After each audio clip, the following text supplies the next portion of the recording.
Bob Vintage Lambo. We're going to talk about this rear suspension, but we're going to break it up into a few parts. So what we have here is 350, but we can go 400, Miura, Espada. It's the same setup. So let me just focus on what we want to do today. Okay, so this area right here has a bolt running through it, and then you have your A-arm, and this is on the A-arm or control arm, and it can go back and forth, back and forth. Now, there's cylindrical Teflon bushings on the inside here. We have a Teflon coated one right here that remains stationary on here. We don't want this thing to move at all, and we don't want the bushing to move at all, so that's attached onto here. So this is just riding on here. There is a bit of setup to this so that we don't have any problems that it's riding on the entire surface area, all these little things. But right now we're gonna go into this little guy here. And here's a factory one here.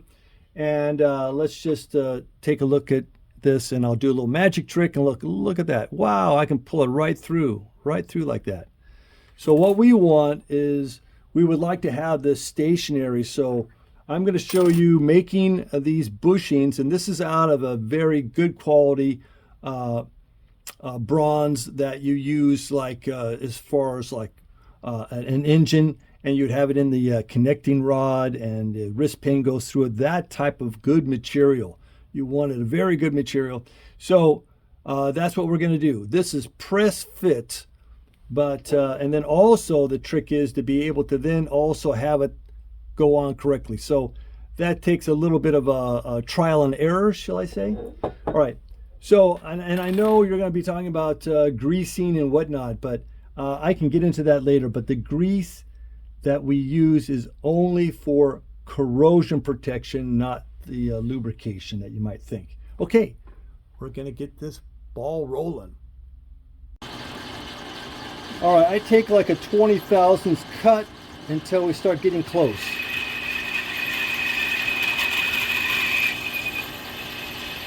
I'm making one at a time. I'm not trying to go all the way in and all that.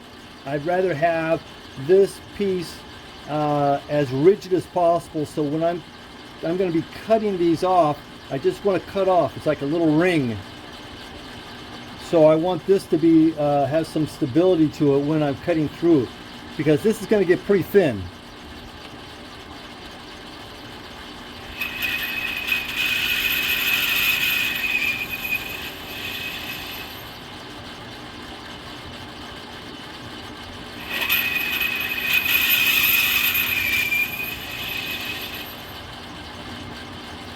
Again, I'm going to go 20 thousandths until I have about 20 thousandths left, and then I'm going to find out what my final is going to be. So I'm going to do this cut here.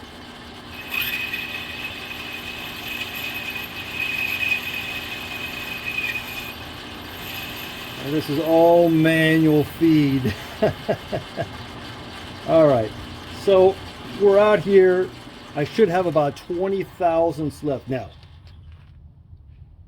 I have to calculate, which I've done, how much when I press this in, that it's going to then shrink the inside. So I need to calculate, it's sort of like, hit and miss. And by doing that, then I know what I need to do to what this outside diameter has to be and what the inside diameter has to be. So when I press it in, I'm going to have the right clearance. All right, so I'll do a little measurement and I'll find out what the final cut is.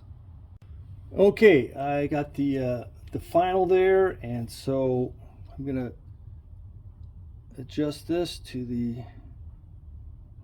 last cut for the inside diameter.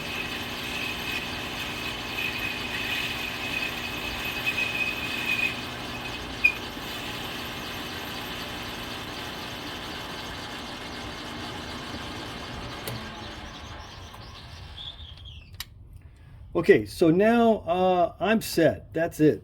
And what I need to do though is I need to put a cutter here so I can just slice this off. And I need to, I don't need this guy now. Put this guy away. And not to get in anyone's face.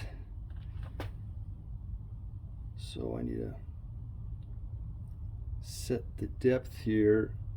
Again, I don't have any electronics. This is just doing it by feel.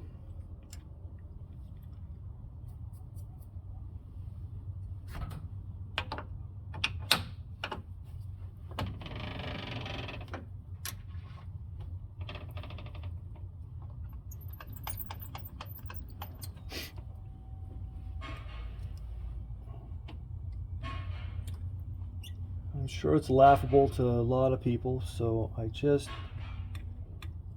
you know, if you come up with a way to do it and it's comfortable and it works, then it's okay. But you know, there's 10,000 times better way to do things.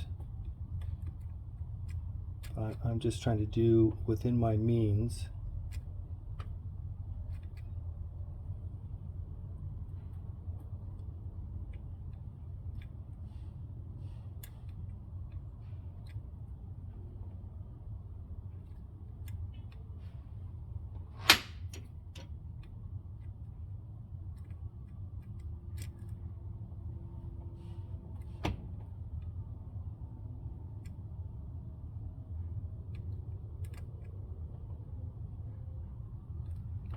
Okay, enough fiddling.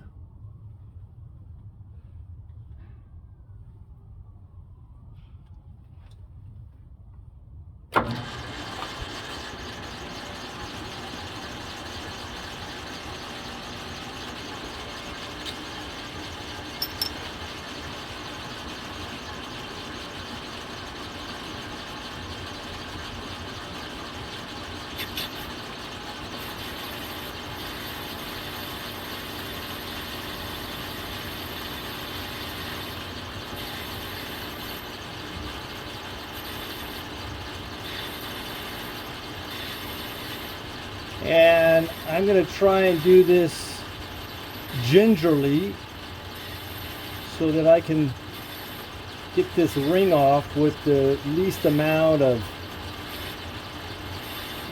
finishing after it comes off. Sometimes it can catch and then the whole thing just gets out of shape.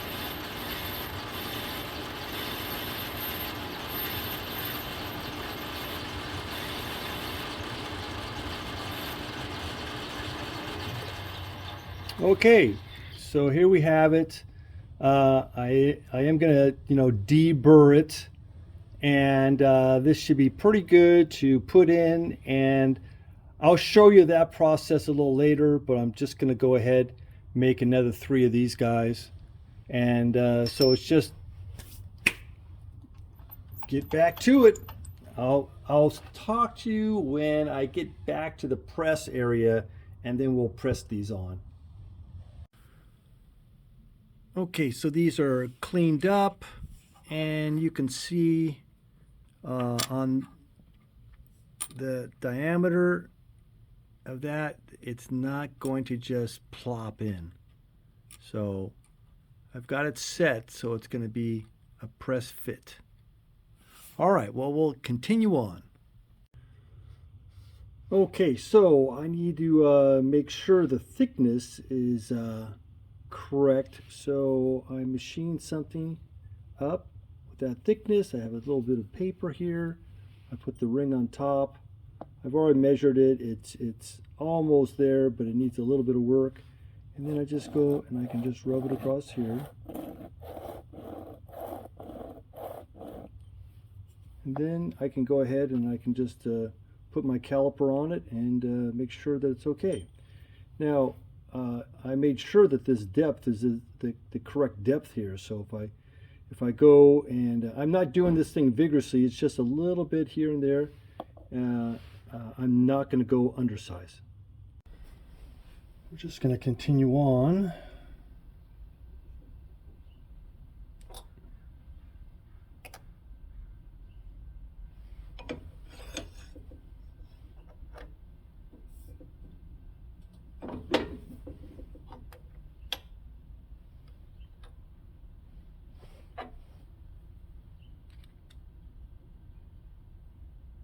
Oops, this way.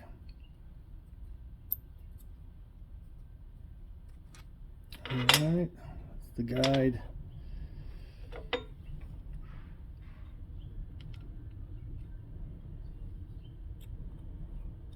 Okay, very good.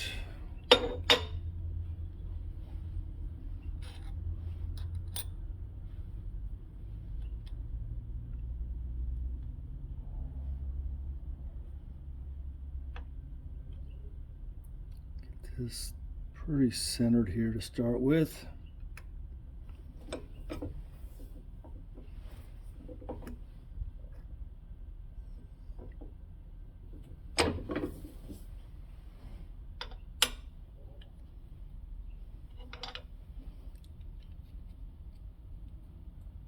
Okay, it's kind of my